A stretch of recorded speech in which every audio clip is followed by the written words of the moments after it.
नमस्कार मैत्रिणींनो, स्वागत आहे तुमचं माझ्या लाईफ ऑफ उत्कृष्टी मॉमी या चॅनलमध्ये। सकाळचे 6:30 वाजलेले आहेत आणि इथे मी सृष्टीचा टिफिन बनवायला घेतलेला आहे। टिफिनमध्ये मी आज भेंडीची भाजी बनवत आहे। एका साईडला मी दूधही तापवून घेतलेलं होतं आणि सृष्टीचा आता दूध आणि टोस्ट खाऊन झालेला आहे आणि दुसऱ्या साईडला मी भेंडी बनवून घेत आहे आणि सारखं माझं घड्याळाकडे लक्ष जात आहे, कारण सकाळी घड्याळाच्या काट्यावरच आपल्याला चालावं लागतं। लगेचच मी कणिकही भिजवून घेतलं आणि सृष्टीच्या टिफिनसाठी लागणारी पोळीही लाटून घेतली।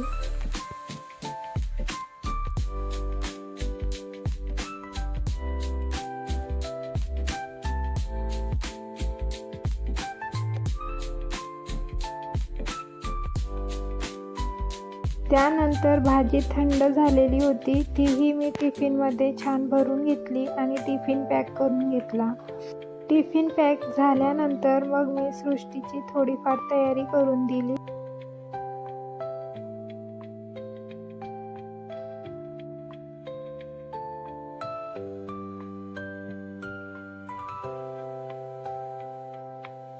त्यानंतर मग सृष्टी शाळेमध्ये चालली गेली आणि त्यानंतर मग अर्धा एक तासाच्या गॅपनंतर मग उत्कर्षची तयारी करून दिली आणि त्यानंतर मग उत्कर्षी शाळेत चालला गेला। त्यानंतर मग सरांसाठी आणि माझ्यासाठी चहा उकळायला ठेवला आणि इतर पसारा आवरून घेतला।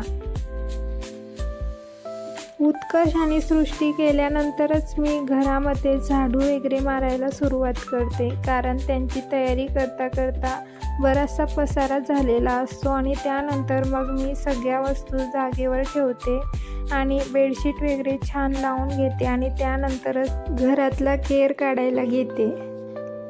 बऱ्याचदा आपल्या गृहिणींबरोबर जे होतं तेच आज माझ्याबरोबर झालेलं आहे। माझ्याकडे भैया पावडर संपलेली होती, त्यामुळे मी त्या दादांकडून भैया पावडर घ्यायला गेली, परंतु घ्यायला गेली काय आणि घेऊन आली काय असं माझ्याबरोबर झालं। हा डब्बा मी घेऊन आलेली आहे आणि त्याचा यूज मी पुढे दाखवतेच तुम्हाला।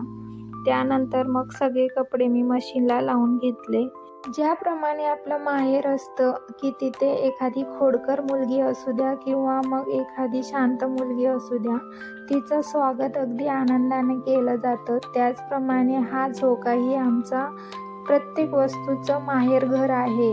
कारण की या झोक्यामध्ये प्रत्येक वस्तू, मग ती सॉफ्ट असू द्या की टोकदार असू द्या, प्रत्येक वस्तूचं अगदी हा झोका आनंदाने स्वागत करत असतो आणि 1-2 दिवस मीही त्या वस्तूंचा चांगला पाहुणचार होऊ देते आणि त्यानंतर माझं लक्ष जसं जातं तसं मग मी त्यांना त्यांच्या सासरी पाठवण्याचं काम करते। झोक्याला बघून सहज माझ्या डोक्यात एक कल्पना आली आणि ती गंमत म्हणून तुमच्याबरोबर शेअर करावीशी वाटली। चला, तुमच्याशी गप्पा मारता मारता हा पसाराही मी आवरून घेते आणि त्यानंतर मग पुढच्या कामाला लागते।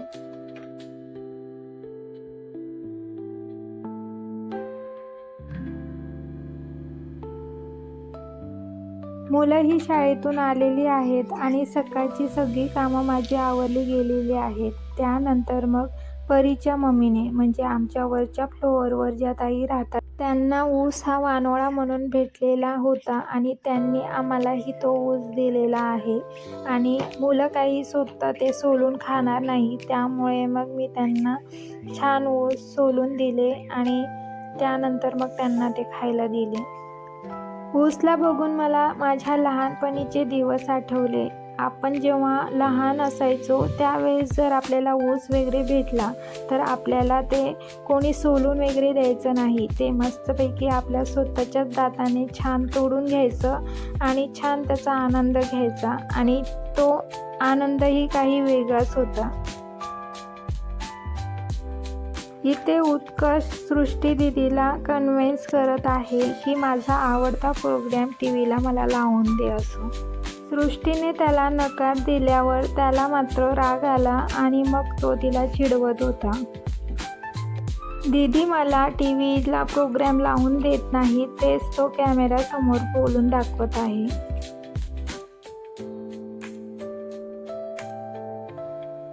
सृष्टीकडून कोणताही रिप्लाय न भेटल्यामुळे तो जास्तच चिडून गेलेला आहे. त्यानंतर मग मीही छान ऊसाचा आनंद घेतला आणि मुलांना छान असे ऊस सोलून दिलेले आहेत. सकाळी जो डबा मी घेतलेला होता त्या डब्याचा मी अशा प्रकारे यूज केलेला आहे.